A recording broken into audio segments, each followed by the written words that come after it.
Eric, Connor didn't play the last three last year, didn't play the other night.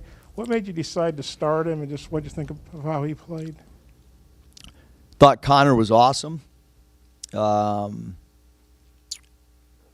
play him in game one. Trying to look at some of the new guys. He practiced hard every day. He had great body language the night he didn't play.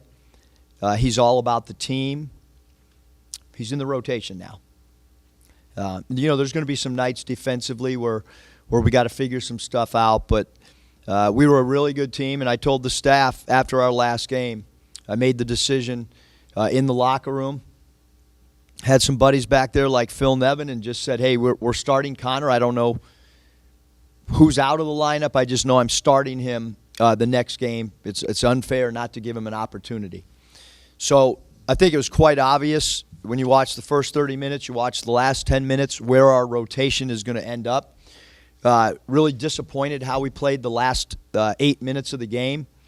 Really happy with the way that Devo took care of the ball, the way that JD took care of the ball. I thought our starting backcourt, we addressed issues of moving the ball. We addressed issues of finding open teammates.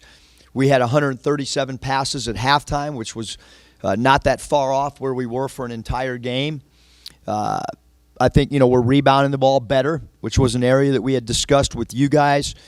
The one area we have not bought in, which is all on me, is defending the three. It's the most bothersome thing in a short sample size since I've been coaching college basketball.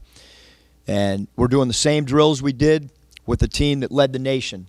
This team's longer and should do a way better job defending the three. So that will be addressed leading up to our next game. Where it ends up, I don't know. But I thought we're defensively defending without fouling. We get another A+ there. 9 turnovers, hard to do when you score. 86 points or whatever we did.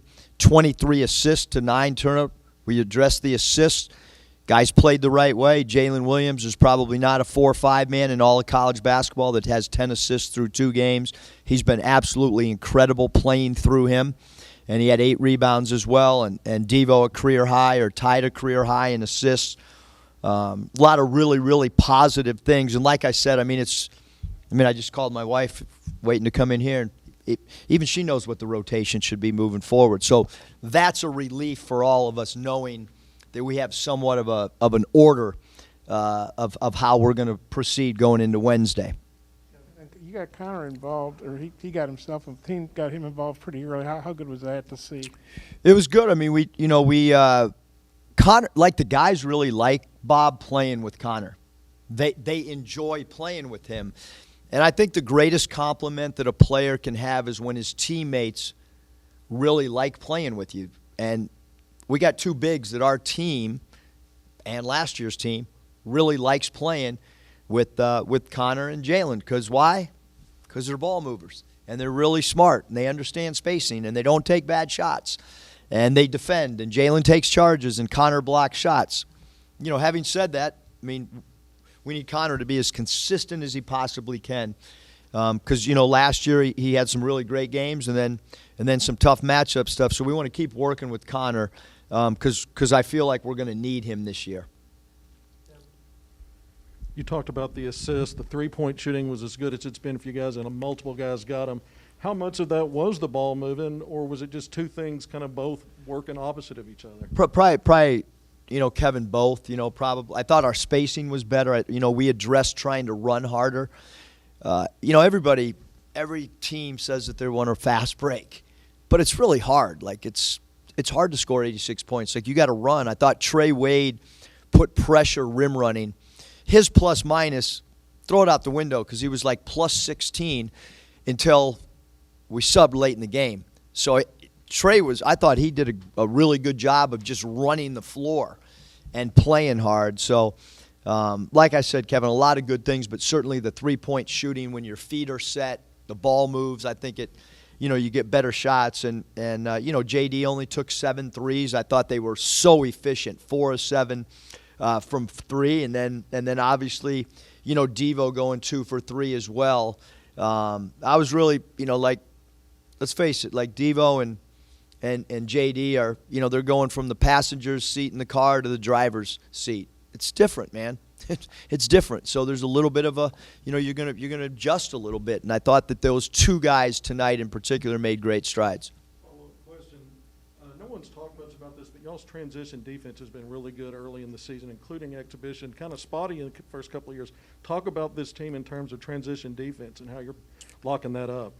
Kevin, it's a great point. It's I think when we look back at our summer, one of the things, like when we run a half-court set, we have to sprint to half court because it has been an issue in years 1 and 2.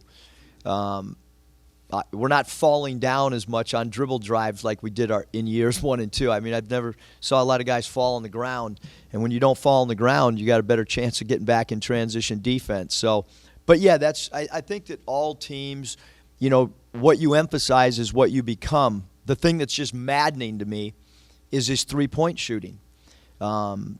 Chris Likes has got to become better at defending the 3 ball. It's an issue, and we've got to get better at that. He should utilize his size like Muggsy Bogues did and like Spud Webb did, and get under people. And so that's an area we've got to get better at. And then late in the game, defensively guarding the 3 was. I mean, I could have hit 3 or 4 the way we defended the last 8 minutes. I mean, if you give me a horse shot, a wide open one with my feet set, I'm pretty sure 56 or whatever I am, I could hit a couple. There's just kind of a 2-parter. What impressed you most about Devo's floor game with the 6 assists, and then the 2 threes that he hit? Are those like the ideal threes that you want him to take if he's going to take them? Yeah, I think it's important for Devo's individual player development, for our team development, that when he feels like he's open. I thought Scotty today in shoot-around, the arch that he shot the 3 ball with in shoot-around, I said it to him during shoot-around this morning. I said, hey, your shot looks great, man. The arch is awesome. And I thought both those, they had great – if you shoot a line drive shot, this is anybody, and it goes 9.5 feet, it's not going to go in.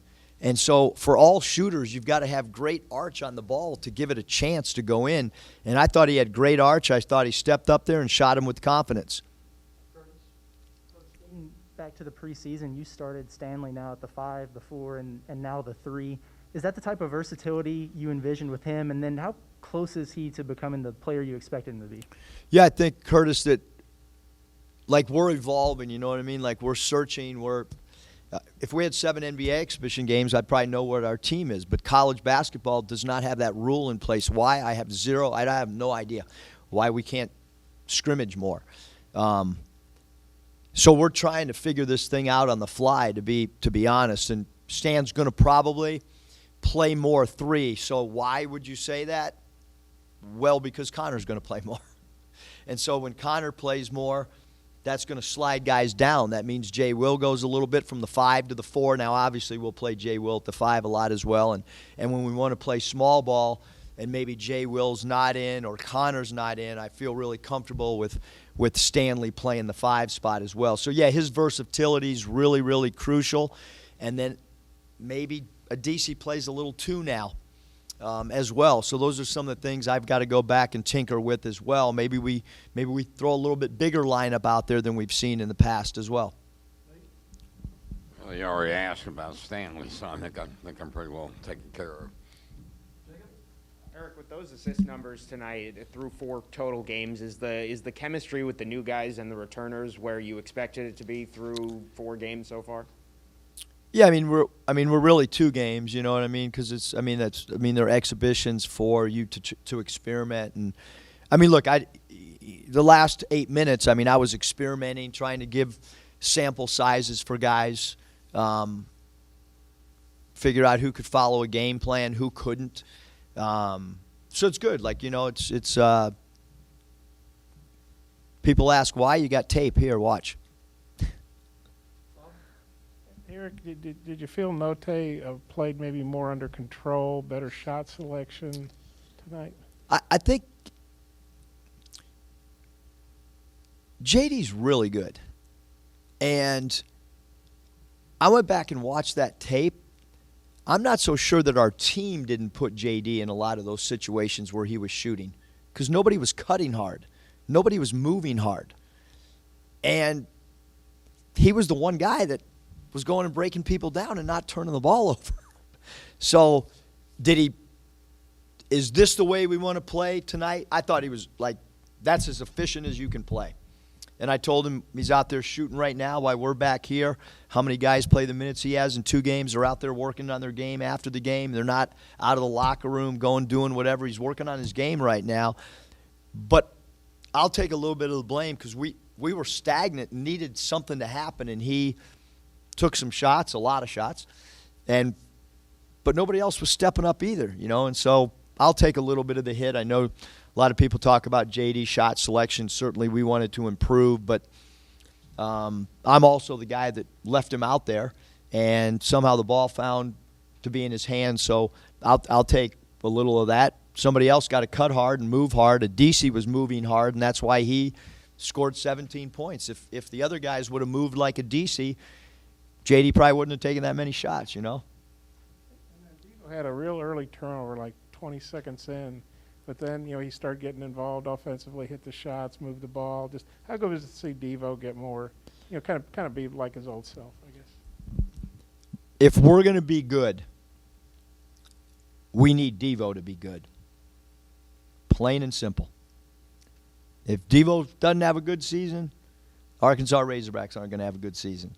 If J.D. Notae doesn't have a good season and Jay Will, we're not going to have a good season. I mean, we're going to really rely on Jay Will as a sophomore, Devo as a sophomore. We need Adesi to play well and consistent. And we need J.D. Like, we need that core group of guys. We need those 4 guys to have really good years. Final question, When you look at the final 6.5 minutes the first half and then the first 12 minutes the second half, had you guys behind closed doors, because you didn't do it in preseason or the last game, had you seen that kind of ability for your team to be that dominant? Did you see the traits that would lead to that kind of success? We did, Kevin. I mean, I've been a little bit discombobulated, frustrated, whatever, with the way we've played in front of our crowd. Like I've seen more good stuff behind closed doors. But just like with any team, like you gotta, like we had such incredible chemistry last year. Like I walked in that locker room, man, those dudes gave everything every night. We still gotta get to coming together as a unit. Can't have any fragment, and we weren't there last year at this time either. It took us a couple waxings at Bama and LSU for us to say, all right. So I'm sure there's a lot of teams right now that are still trying to put all the pieces together, but it's always got to be about the team. Every decision that we make as a staff, every decision that they make on the floor, it's always got to be about the team, and I think we'll get there. I got one other thing to say. So, want to give our guys a ton of credit, for working on that pregame warm-up. What we're trying to do for our fans is become a well-rounded entertainment package. And so we'd love to just encourage to have people get here a little early, try to get this building. We know that Bud Walton can buzz, and we want to try to create that environment for our fans that they all understand that there's been a lot of time with guys learning certain skills like juggling and spinning the ball, and we're doing it, also to try to provide extra entertainment as well. So I'm going to leave on that. We're back and better than ever. A new web interface to start the basketball season and more props, odds, and lines than ever before. BetOnline remains your #1 spot for all basketball and football action this season. Head to the new updated desktop or mobile website to sign up today and receive your 50% welcome bonus on your first deposit. Just use our promo code BELIEVE50 to receive your bonus. That's BLEAV50 to receive your bonus. From basketball, football, and baseball postseason, NHL, boxing, and UFC, right to your favorite Vegas casino games. Don't wait to take advantage of all the amazing offers available for the 2021 season. BetOnline is the fastest and easiest way to bet on all your favorite sports. BetOnline, where the game starts.